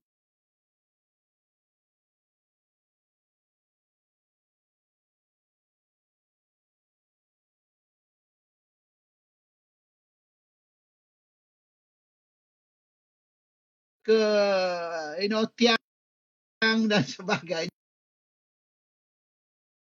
Polis kena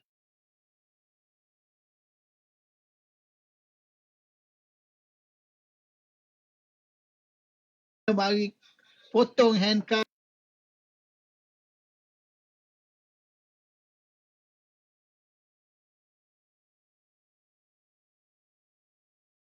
They have to go for violent punya tu baru boleh berjaya. Which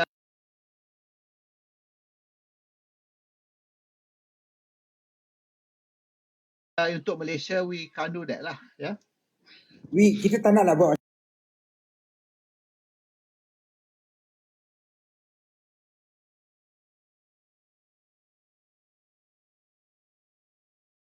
tu. Kita just buat YM tadi tu, YM pusing